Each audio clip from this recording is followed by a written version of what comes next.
What's up, guys? Hey, Jared Beckstrand here, Doctor of Physical Therapy, ToneandTitan.com, and these are 5 core exercises that every runner needs to be doing. Let's get to them right now.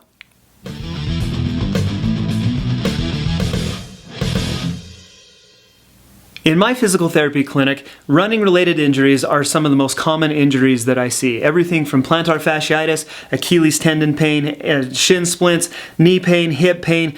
To be a runner, you take your body through a lot. It's a highly repetitive activity. You think about running, it's a ton of reps over a long period of time. We're not going to go in and just kind of do 3 sets of 10 of one specific exercise to strengthen.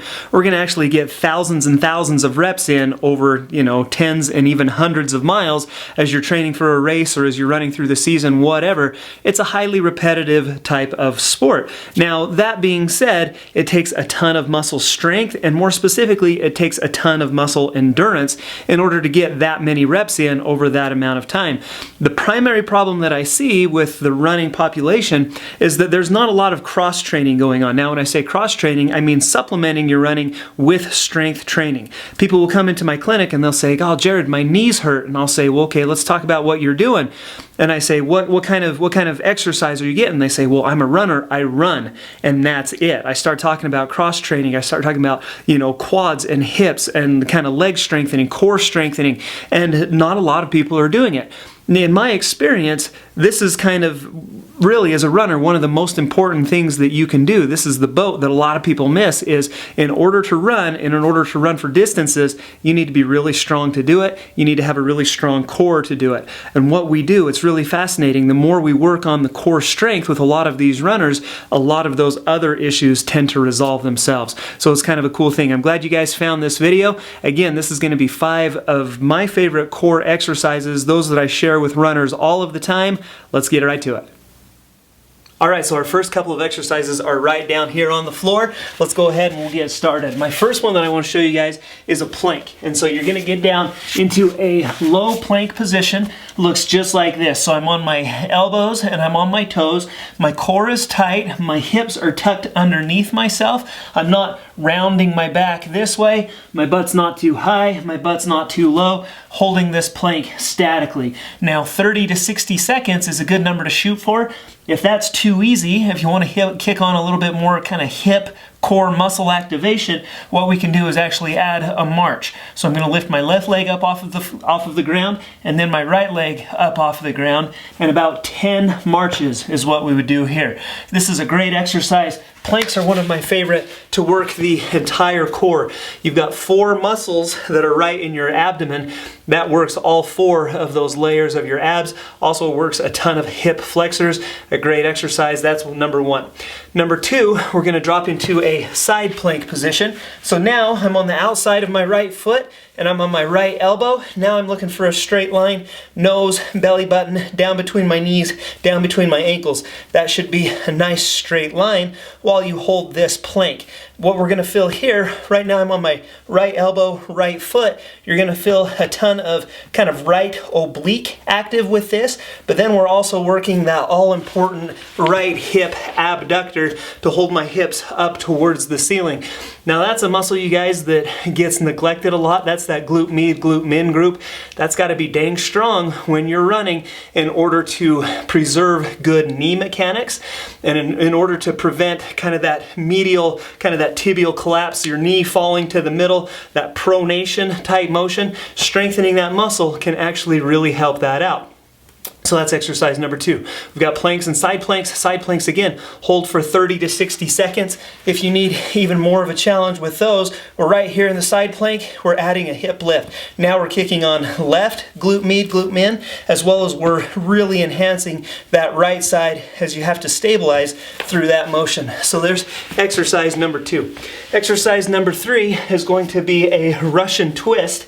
And so what we're doing is we're right here in this reclined position. My feet come up off the ground. With my hands, you can hold a medicine ball or a dumbbell, what have you, for a little bit more resistance. I'm going to come both hands down to the floor right here on my left side, and then I'm going to come both hands right here down to the floor on my right side. So that's what it looks like, touching left, right, while my feet are suspended. Now, with running, there's actually a lot of rotation that occurs. So as I'm stepping with my right hip is going to rotate forward until that right foot lands, and then my left hip is going to drive forward, and so there's actually this rotation that occurs at your pelvis. And so that's what we're trying to strengthen and facilitate here. We want those internal, external obliques to be nice and strong in order to control that rotation and in order to make it a healthy functional motion. And so about 10 touches to each side, 3 sets of those would be your Russian twists. Exercise number 4 is going to be some single leg bridges. Now, with running, we work on, a ton of quads, a ton of anterior hip, but we've got to keep those glutes strong. We got to keep the posterior hip, the hip extensors nice and strong. So bridges and single leg bridges are going to be my go-to there. What I want you to do is lay down on your back. I'm going to extend my left leg out straight. My right leg is still bent. I'm going to focus on squeezing that right glute to lift my hips up towards the ceiling and then come right back down. Now with this, I want your hips to stay nice and parallel with each other, meaning from here, they should be nice and parallel up to here. I don't want this to happen. And so again, to prevent that hip collapse, that hip rotation, you're actually going to have to kick on these right hip external rotators to keep that hip nice and tall as we come up and down into that single leg bridge motion. You're also going to feel a lot of hamstring active with that, which is also an important muscle in runners as you're pulling that leg up behind you.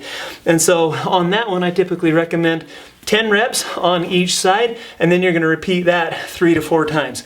Let's go ahead and we'll get up for our last exercise. All right, so our last exercise is going to be a single leg squat, or I also call these runners in my clinic just because we're really mimicking that running motion. Great for the quads, great for the hips, especially those lateral hips that are so important in running. What I'm going to do is I'm going to stand just on one leg. So right now I'm standing on my left leg, and then what I want to do is drop this right leg back behind me as far as I can and as close to the floor as I can, but without actually touching the floor. So it comes back into this position right here.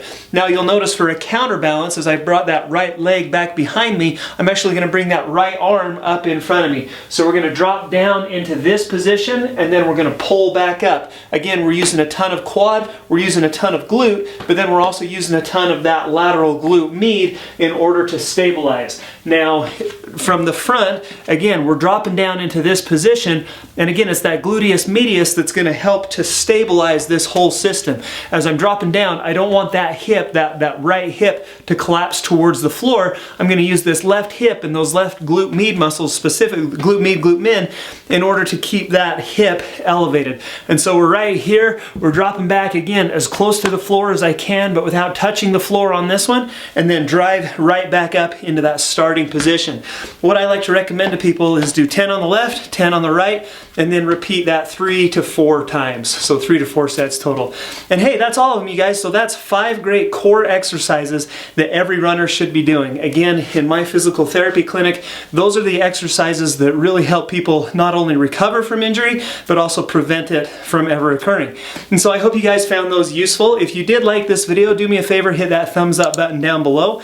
Thank you so much for those likes in advance. Also, if you haven't done so already, please subscribe to Tone and Tighten right here on YouTube.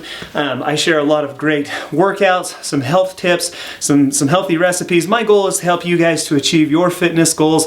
I hope you subscribe to this channel. Also, if you have any questions or comments about this video or suggestions for future videos, I'd love to see those in a comment down below. And until next time, you guys, we'll see you right back here again on Tone and Tighten.